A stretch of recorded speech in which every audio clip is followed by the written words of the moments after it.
Hi, HRN listeners. We're celebrating our 15th anniversary, and we have a really fun campaign and an ask for you. This 15th anniversary tour is aiming to bring you closer to unique food and music experiences in some of the most exciting cities in America. All the while, we're raising funds to support our work empowering the next generation of food system storytellers through our fellowship programs. Here's how it works. Donate to HRN and be entered into a raffle in the city of your choice to win a dinner for two at a noteworthy restaurant and tickets for two to a concert at a prominent local venue.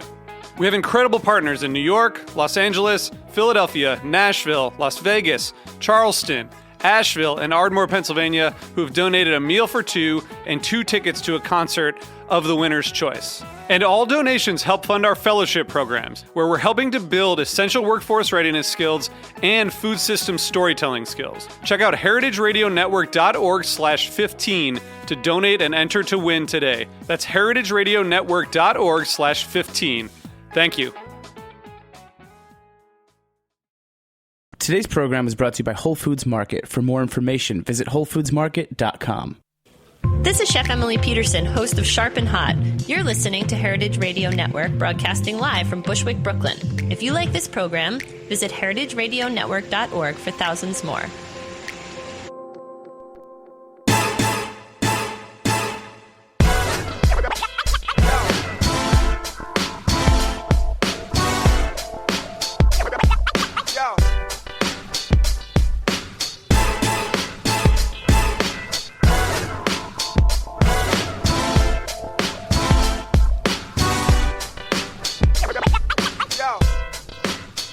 This is Cynthia Cherish Malloran, Reverend DJ Cherish the Love, and you're listening to Primary Food on Heritage Radio Network, coming to you from Roberta's Pizza. Thank you for being here and for coming back. It's been a great last 4 episodes. I've gotten great feedback. Someone told me I had a very California NPR voice. I'm taking that as a compliment. I guess. I don't know how else to take that. So I'm here with Jack in the booth. Hey, Jack. And Sasha Jones again. Hi Welcome there. back. Sasha Jones from Stigley Holistics, also Life Cycle Ceremonies Celebrant. And we've got on the line with us today Charlotte Ulett. Can you hear us? Yes, hello. Thank you so much, Reverend Cynthia. Great to be in great company. I love with my this. colleague, Sasha. Hi, This Charlotte. is so great to hear your voice beam in from the cloud. Okay, so I'm going to just give a little intro, and then we're going to dive right into, all the stuff that we've got in common here. So again, the name of the show is Primary Food, and I like to focus on that, and we'll give a little definition of what that is. Sasha and I are both graduates from the Institute for Integrative Nutrition, and this is where we learned this concept of primary food. Quoting IIN, the foods you eat are secondary to all the other things that feed you in life. Your relationships, career, spirituality, exercise routine, those are the things that we call primary foods. All that we consider today as nutrition is really just secondary source of energy. Primary food is more than what's on your plate. It's healthy relationships, regular physical activity, a fulfilling career, and a spiritual practice. And all of these things can fill your soul and satisfy your hunger for life. And when primary food is balanced and satiating, your life feeds you, making what you eat secondary. And I personally like to add in there creativity. That's something that I guess can cross over into spirituality. Because my focus is output. And why? Because for me, getting through cancer treatment, I kept my creative primary food output high. It helped me sort through everything and keep me in a very healthy place. So, but before I forget, let me tell everyone how to reach out to me and get my attention on social media. So that's Twitter, Instagram, or Facebook at DJ Cherish the Love, and that's spelled LUV. And hashtag using primary food, and hashtag heritage_radio, or hashtag RevLuv. Okay, so let's jump into our guests. Why we have Charlotte Ulett here, and this book in my hand, Life Cycle Ceremonies, and Sasha Jones sitting to my right.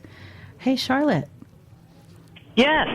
Okay, so The three of us here, we are, I guess we're all ordained ministers, aren't we? We are. This is like my favorite joke. 3 ordained ministers walked into a bar. So I have realized that I had been lacking ceremony in my life. Like, I have been craving more ceremony and realizing that I haven't really been honoring milestones in my life in a healthy, happy way.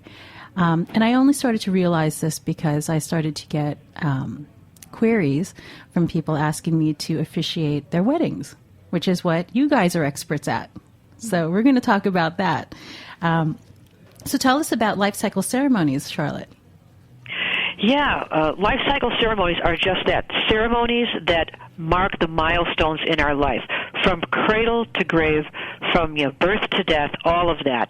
And you're right, a lot of times we don't pay attention to those things in our life that might be minuscule or devastating. Mm-hmm. A lot of people go through divorce, and that milestone is not marked. And maybe it's not because it's shunned in some ways by society, but then again, it has a big effect on us. Of course, there's also job loss or adopting a child or all different kinds of ceremonies. Some of these might be something that people do, they mark just privately, but it's so nice for many of us to go through these milestones, to do that either with a group of friends or maybe even with a bigger group of friends, because it's wonderful. When we do this, we are crossing the threshold. We are not dismissing what we went through or diminishing it in any way. So we bring it to focus. We think about it. We marinate and ruminate on it, so because we're talking about, primary foods. And then we're able to create a ceremony that really honors that event in a noble and authentic way, in our words. And so then as we go forward, we really can take that moment and say, hey, we stopped and smelled the roses. We did what we did. We honored it, and we're going forward in our life. And, really, sometimes when we go through traumas or tribulations, where we break, Hemingway says, that's where we become stronger. But if we don't note it, then, we feel this emptiness inside. So it's great that you're feeling that you want to go and do rituals, or the bigger container for it is ceremonies. This is important stuff, and really this book that we have written, Life Cycle Ceremonies, A Handbook for Your Whole Life, is a compilation of rituals that all people can incorporate into their life in a small way or a big way, any way they wish. And I'm so happy that Sasha is also one of the co-authors. There's 41 Celebrant authors, and she writes a kick-ass piece. So you mentioned ritual versus ceremony. So explain a little bit, just so I'm clearer, as I'm sure other people probably enjoy hearing the difference. Ritual versus a ceremony, is it just a size thing, or? No, ritual is something that is a part of a ceremony. You may have a ceremony, it may only have one ritual, but then again it might have many. Maybe, for instance, there would be a hand fasting with the, let's say it's an LGBT, a gay wedding, where the two gals have their hand fasting, and their children may also be involved with the family hand fasting. And then there might be a candle lighting, that's another ritual. Maybe there's a jumping of the broom, which is something that's done in our African American culture. There are rituals that are part of the ceremony, part of the different points in the ceremony that emphasize something specific as you go through the ceremony, and the ceremony is the container. So, like for instance with the wedding, the vows are a certain ritual. That's something that they do at a certain point in the wedding, and so that kind of understands it, makes it clear. But a lot of us do simple rituals every day. Like when you get up in the morning, maybe there's something that you do. Maybe you open your shades and you take your dog or your cat for a walk. We do have a celebrant that walks her cats in the morning. So, and that's something that gives you a lot of joy and maybe peace, and is part of your everyday rituals.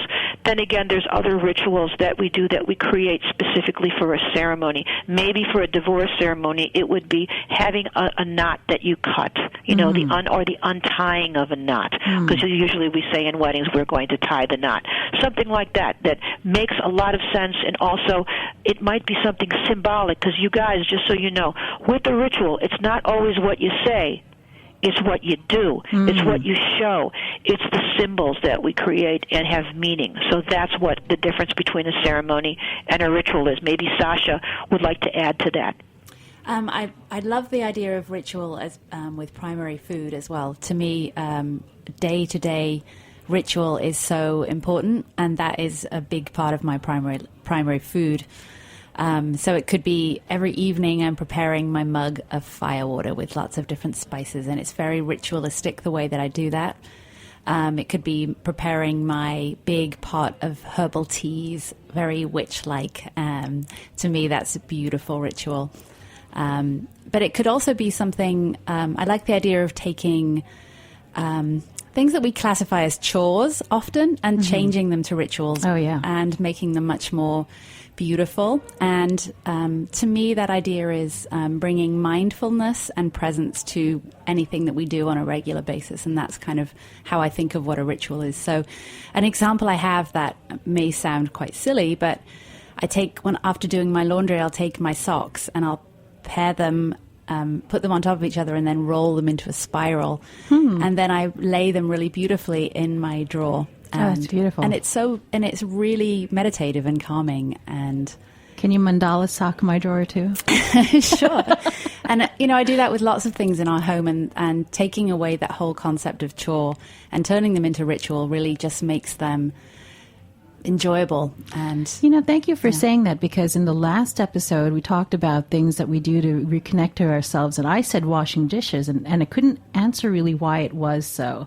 And it's because it is a ritual for me to do the dishes at certain times of the day, or are like demarcators for me of like, okay, this is this part of the day, dishes are clean, kitchen's good, now we can focus on these things. So home rituals, so I guess, Charlotte, there's no ritual that's too small or too big or too silly or too goofy or too anything, is there? No, there isn't. I think that, it's a personal thing, and how you want to honor yourself and bring meaning to it. And sometimes, something, think about it, you guys, we're lucky, a lot of us. But imagine people who are in a difficult situation. Let's say they're in war, because our country's in war right now, or they are in jail. I hear a lot of times with our celebrants that have worked with soldiers, have worked with people who are inmates in jail, that there are rituals they do to keep themselves sane. And it might be, then you just mentioned that with the socks, doing a mandala with the socks, which I'm all over that, I love it. But finding a way to keeping yourself healthy and connected and full of love, maybe even during the most trying times, because let's face it, some rituals and in certain times in your life will keep you alive. yeah, absolutely. That's so beautiful, because I'm understanding now more than ever as we're talking about this, the power of ritual to not just to connect or to honor and commemorate, but also to heal. So as you described the untying of the knot, something in me was triggered about my divorce. I felt a little incomplete. I feel like I kind of need to do a little knot untying. Why not? Yeah. Pun intended. Why not? Why not? That's really beautiful. What are rituals that people have invented, just to give the listeners some, carte blanche, like give them the green light to say, you can do whatever you want. Just be creative. Sure. Sasha, did you want to take that, or shall I? You can go for that one. Okay, I'll start. There was a celebrant. I have to tell you, we've got some great ones all over the country. One of them is in Indiana, and when a man had a family contacted them, their dad had died, and he was a real simple guy, just salt of the earth. And when we talked to the family about him, they really didn't have a whole lot to say. They just said, he's just a great guy. He Polish background, worked so hard for all of us. There was like 5 kids, and their mom had died when they were young, so he was really taking care of the family. And what he would do in his own way would make sure all of the kids had a little pushki. What's a pushki? I didn't know what this word was either, you guys. It's a little container, like a little pouch. It's a pouch, and he would put money in there for all the kids, and he would say to them, "Hold on to this, and save it for something you want to buy, and this is what I want to give to you." So when he died many years later, and they had his funeral, what they did was they all took a little like a pushki, and they put their hopes and dreams in there. And they said, our dad didn't have a lot, but he always gave us hope. He always gave us wishes. He was there for us when, our mother passed away. And he had to do a lot of roles, and it was not a lot of time either because he worked so hard. So what they did was they took a little pouch, they put their wishes in there, and they put it in his, in his casket. And the next day, the sister called us and said of the man who died, we want to thank you. I want to thank you because really you understood. Your celebrant, Marta Adebayo, understood the very soul of this man. He wasn't a big speaker, but he did something, special for the family. And it wasn't a ritual that you would just go look in a book and find. It's because we talk to the families or the person that we're doing the ceremonies for. We call them our client honorees.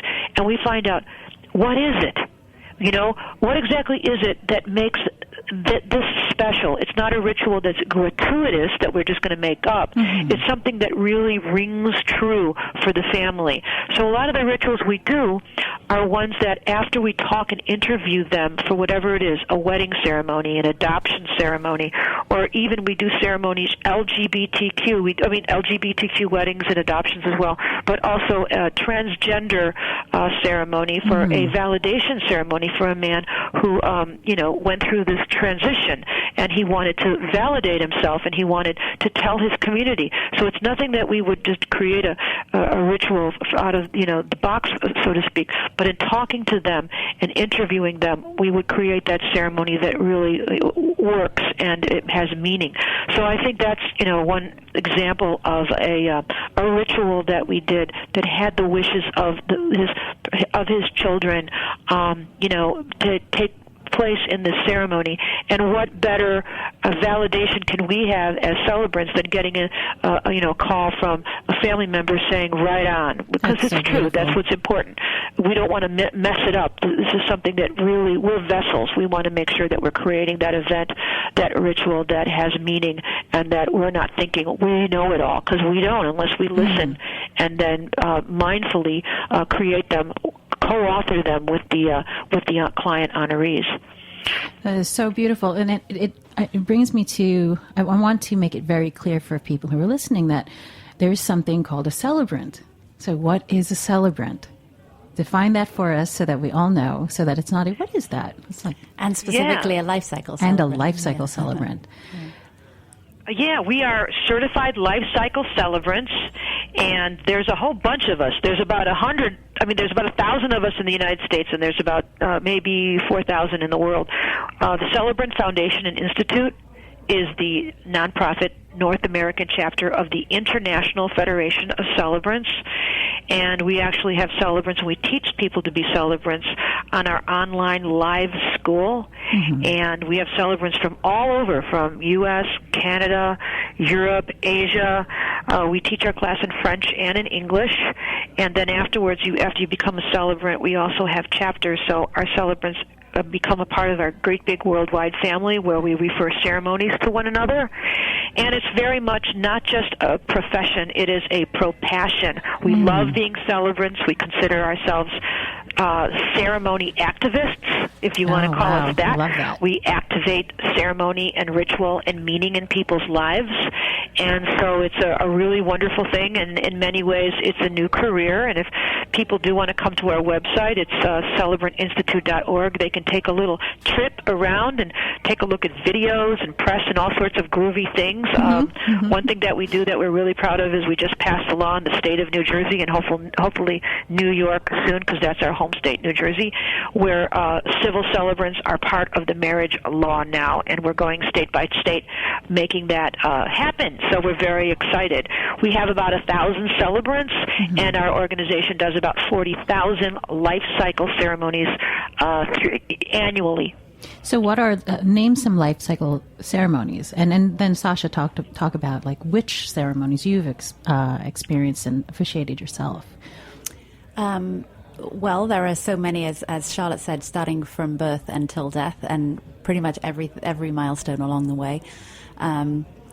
The ones that I have done are naming ceremonies for families who have babies, and funerals and memorial services and weddings, as well as much smaller ones like home blessings and things like that. There are many more that I've yet to do, but I'm excited about that. Maybe, Charlotte, you could help me with remembering some of the other ones that are out there. Myriad of ceremonies. Go. I'm sorry? Name the different types of ceremonies people look to have. Yeah, most of them, and we teach courses in this, is weddings and all different kinds of coupling ceremonies, funerals and end of life, and there are even things called living funerals, when someone wants to have a funeral before they die, celebration of life ceremonies. Then we have all different kinds of ceremonies across the life cycle when people are leaving home or coming home. It might be for various reasons. Maybe they're in the war. Maybe they've are coming home from some illness that they're coming home from. There's all different kinds of healing ceremonies that we do. There's also rite of passage ceremonies, which are huge, for young people that are 17 going away to college, or maybe people going through a rite of passage at any age. There's also, we do a ton of animal ceremonies. We have celebrants that work, like one of them, Lori out in California. She works with the folks at the racetrack and does ceremonies for the horses there. And also we do ceremonies here in New Jersey. There's a celebrant works with the Seeing Eye Institute and works with the wonderful dogs that become, wonderful workers. They're working dogs.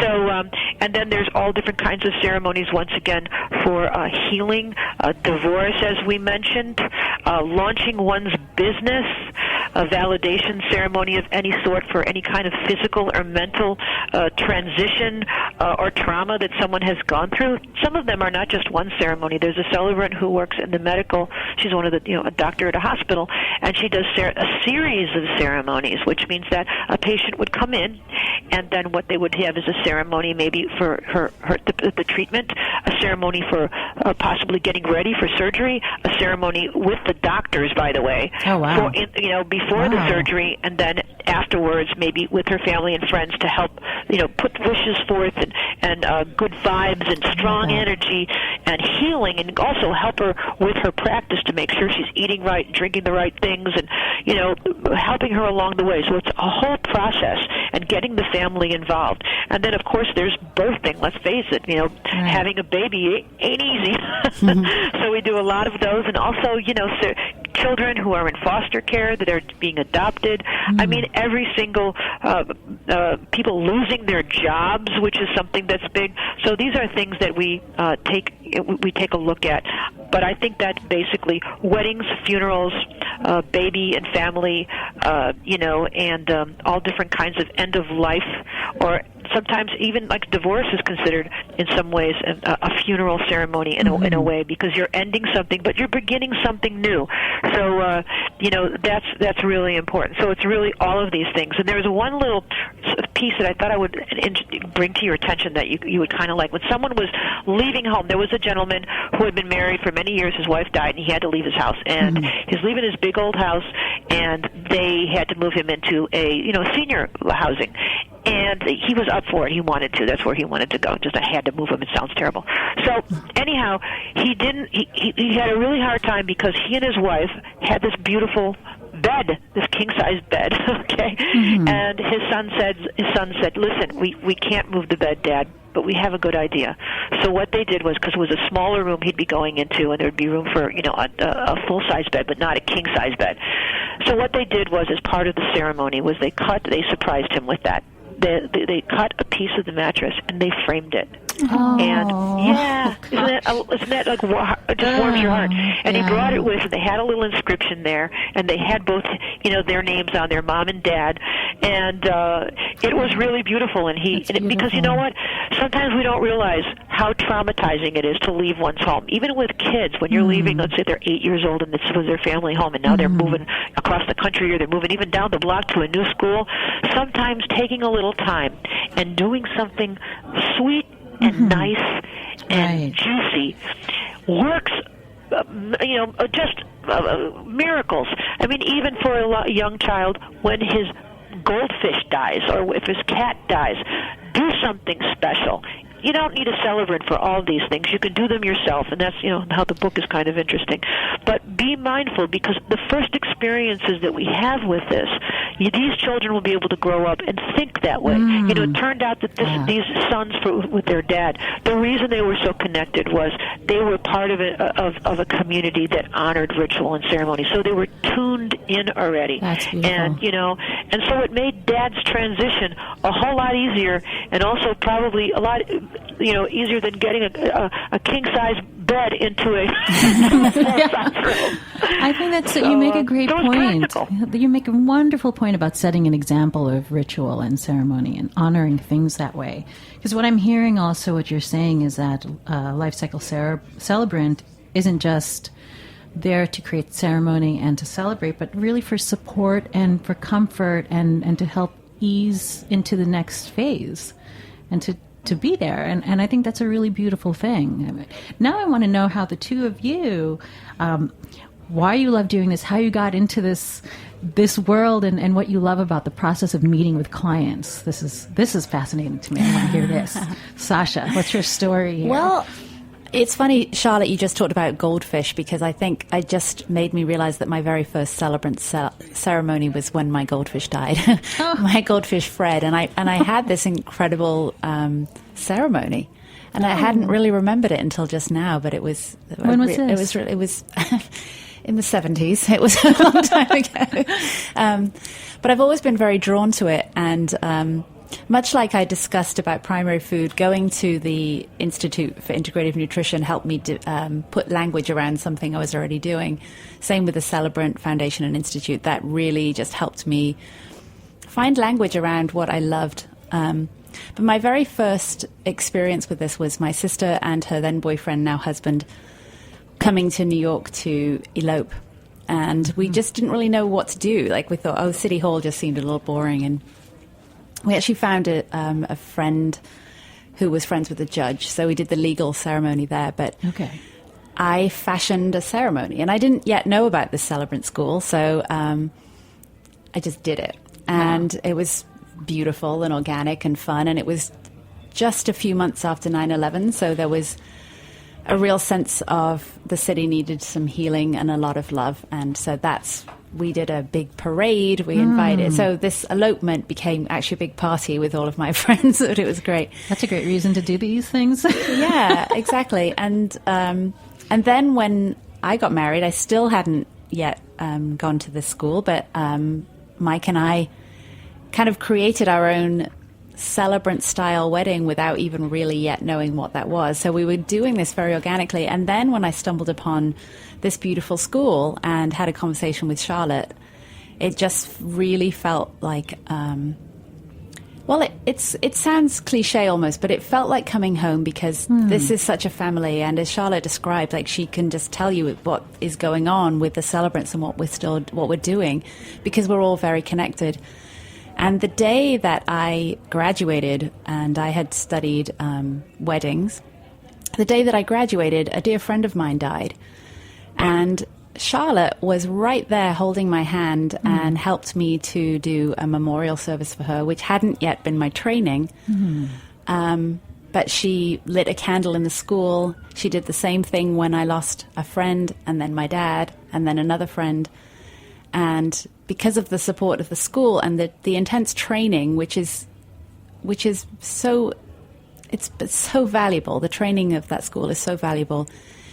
It helped me to stand there at my dad's funeral, at my grandmother's funeral, and a dear friend's funeral, and be brave and find courage and just honor these lives. And now it's funny to think that about 11 or 12 years ago, I was at my sister's wedding, nervous as anything, shaking, like reading for her, and my hands were shaking. And that seems strange now, because it just is such a comfort zone for me now. Interesting. I love to that. stand and hold the place. And so when did it shift for you, feeling like afraid and nervous, being the center of attention, and then realizing you're not the center of attention at these ceremonies anymore? I don't know. I think it must have been in the very first time I did it. Amazing.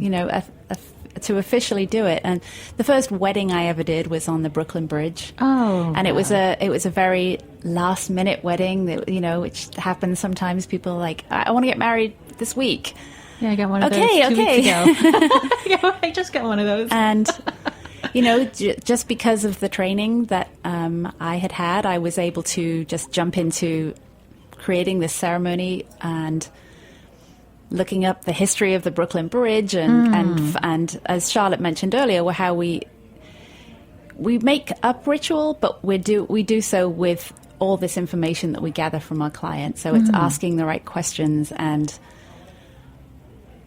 really connecting and really understanding and having lots of conversations with them and really reading the questionnaires that we've given to them and just so you get to know them. So that really you can get to create know this. them. And yeah. What made you nervous about that first one, even if it was your sister? Oh, well, actually, I should say that wedding that I was nervous at, I wasn't the celebrant. Oh. I was just reading. I really wanted to say something because she's so dear to me, and I just wanted to say something at her wedding, and I hadn't even yet considered that I would ever hold a microphone. That's so interesting. And so it was then another sister's wedding that gave me, that I did.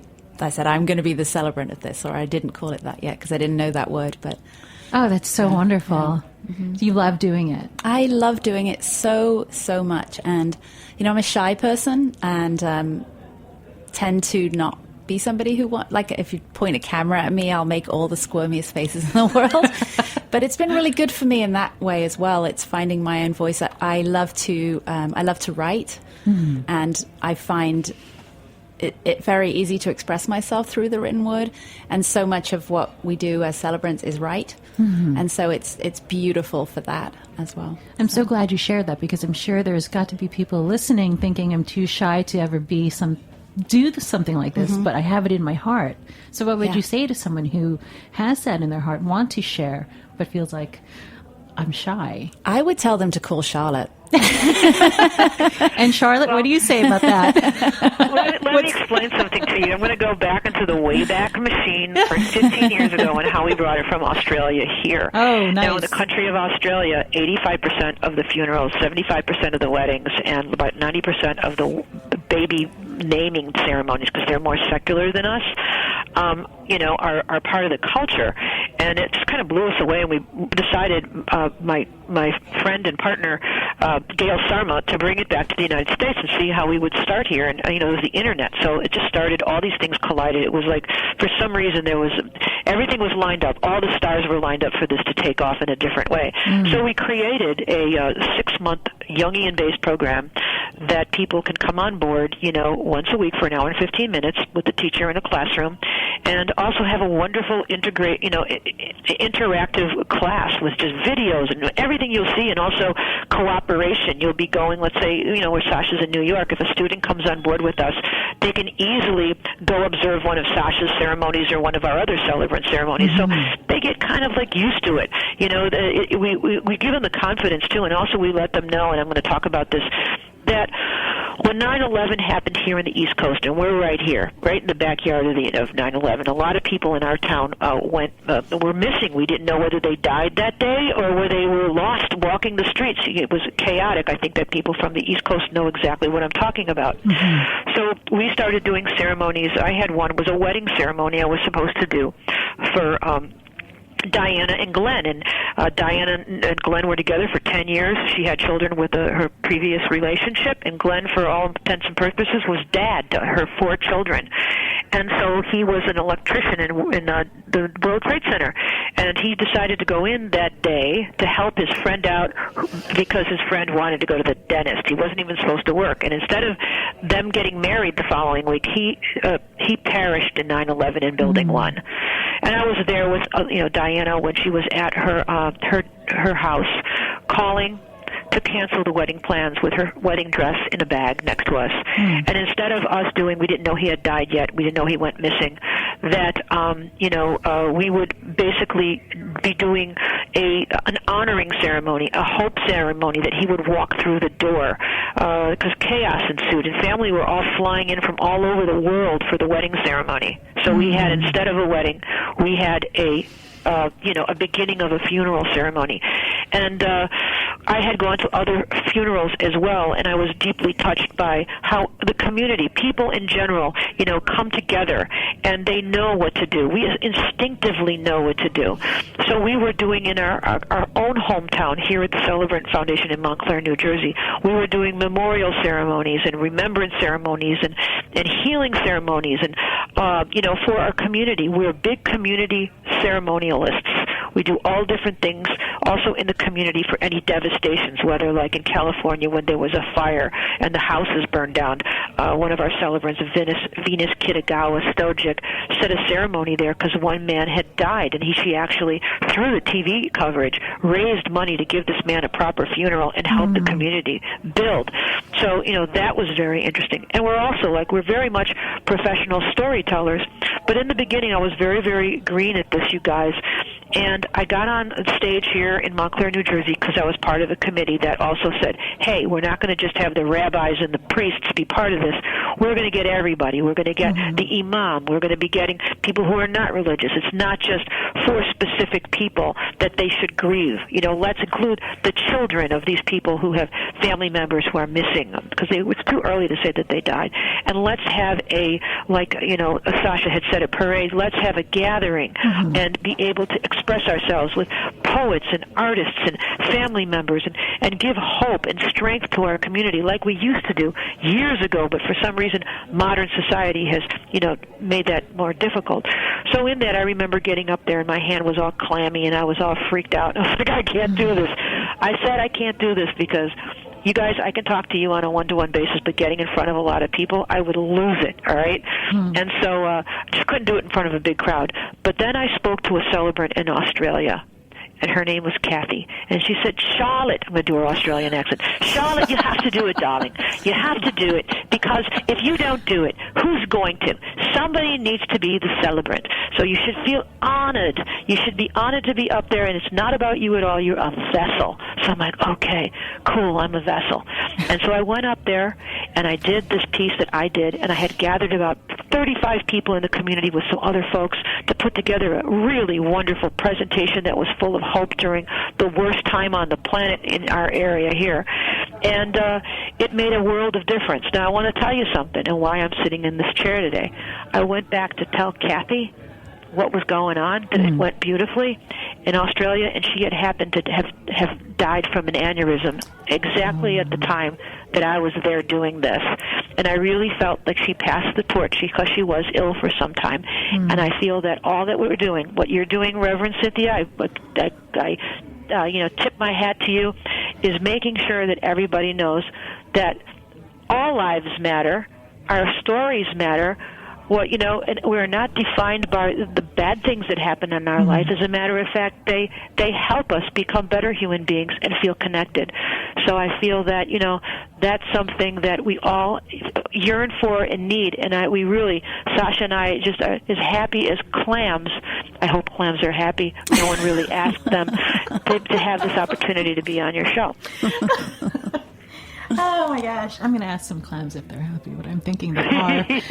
I'm so moved. I mean, I really appreciate you saying that, and I had been gifted this airspace, and I knew I wanted to share it with all of the myriad of richness of people around me, men and women. It's just incredible, and I appreciate everything that you've done in your history with Celebrant Foundation and everything Sasha does. Sasha has definitely played huge roles in my embetterments in life.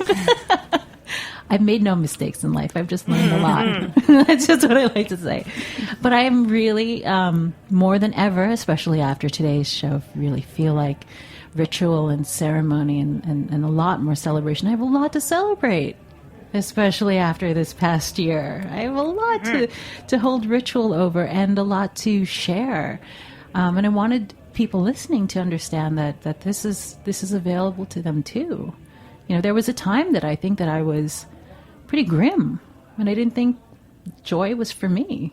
That sounds logical. It actually sounds logical to me like 10 years ago or something. That happiness, laughter stuff, no, I can't. Music, no, I can't do that right now. That's not for me. I'm going through too much stuff. So that's not me now. And all of this, everything that you and Sasha spoke about is so attractive to me, because this is just where I'm at, and I enjoy and I appreciate new relationships, new things happening, regrowth. And again, I really don't think our previous relationship experiences or mistakes. I see them as just, previous relationships. I mean, I think we don't need to beat ourselves up over things like that. So I love the idea of making good, happy ceremonies with the new ones. So as much as, I want to talk about this for hours and hours and hours. Any closing ideas or comments, Sasha or Charlotte? I would like to say that really don't think that you have to wait for these big life milestone events. I think I really do think we should be honoring all of those. I'm a big fan of ceremony and celebrating. But try every day, just really every day find something. Yeah. And it doesn't matter what it is, really. Personalize it, but just find something and call it your ritual. Whether it's writing or making tea or flossing your teeth or rolling your socks or whatever, really. But just make it your special ritual. And they can be private rituals, and they too. Can be. They mostly are. They mostly are private. And then, for me anyway, the ones I'm talking about right now, they are private. And it could be going for a just because walk. Mm-hmm. But do so with intention and mindfulness, and then it becomes ritual, not chore. And you're with it. You are really in the moment. You're like, I am brushing my skin. I am flossing my teeth. I am, So just do it with intention. And the more you do that, and tune out from all the busyness of the crazy world that we live in. The more you're kind of tuning into yourself. And that is a really self-loving act. And when we spend time to take care of ourselves and love ourselves, then we can be more loving and more kind to those around us. So a mini ritual a day is in fact a very loving act towards the world at large. I agree. Closing ideas, Charlotte? Yeah, I'm going to pick up from what Sasha said. It is very important to unplug. We're in the beginning of the year right now. There's a lot going on in our world. And I think that sometimes this is something that we do in a lot of ceremonies. I'll give you a little ritual, and everybody can do it their way. Let's all pretend we have 3 candles in front of us. They're invisible candles, or we can make them look any way we want, all right? They're our candles. So we're imagining 3 different candles. So I'm going to ask one of the listeners, whoever it might be, to come on up and light the first candle. So the first listener will come in, light the candle. That's nice. So I'm going to say, this candle is for those people who came before us, because without them, we wouldn't be here. So we're just going to be mindful about that, about the past. Now what we're going to do is we're going to light another candle. We're going to ask another one of our listeners from far away, over the pond, to light the middle candle. And this middle candle is for all the people in our lives now. They don't even have to be people. Maybe they're beings. And how they support us and nurture us. And maybe some of those who don't, but they give us their lesson too, don't they? Folks that maybe you don't get along with your ma. Okay? All right. Now, let's go to the third candle. We're all going to pick somebody from down south. They're going to come up and light the third candle. So now all 3 candles are lighting, and they're shining bright. And this third candle is for the future, for our generations. Let's say, like the indigenous people say in many parts of the world, 7 generations in front of us, ahead of us. We don't know what that's going to be like, but we know right now what we do today, and maybe somebody that we are in touch with today will reverberate, and you will make an impact on their life. So just being aware of that, don't let it be a guilt trip or anything, but just be aware of really how important the thread of life is, how we're all interconnected and cross-pollinating. It's like little bees. And really, we're all here. And if we think about it in this way, there's like these 3 things. It doesn't have to be a candle. Maybe you just want to put 3 rocks out and do this. I think that there is going to be just a way of realizing how important you are in the world and how important everybody else is, and that there are no accidents. We're all in this together. We're a big team. And I think that's what I want to say. That's so beautiful. To the future, and perhaps Celebrant Institute is in your future. And if it is, go to www.celebrantinstitute.org. And Sasha Jones is here too. Your website for Sasha Jones Ceremonies, and that's Sasha with a C in the middle. SACHA Jones Ceremonies. And now I'm getting requests to officiate weddings. I've got 2 now, and I have a lifetime goal of 1,000, so 998 more to go. That's part of my longevity plan. So thank you, both of you, for being here. Thank you. And again, you've been listening to Primary Food. This is Cynthia Cherish Malloran, Reverend DJ Cherish the Love. And before I forget, let me tell you how to reach out to me and get our attention on social media, Twitter, Instagram, or Facebook, at DJ Cherish the Love. That's spelled LUV, hashtag using Primary Food, heritage_radio, and hashtag RevLuv. Thank you, everyone. Thank you. Bye. Thank you.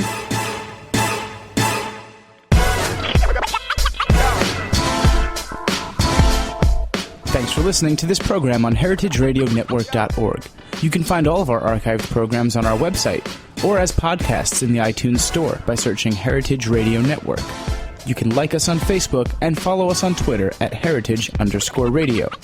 You can email us questions at any time at info@heritageradionetwork.org.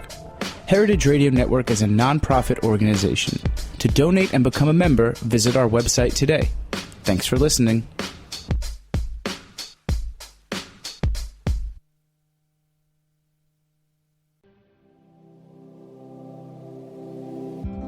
Hey there, I'm Lee Ullman here with some big news from the National Young Farmers Coalition. We're partnering with Heritage Radio Network on a special season of The Farm Report.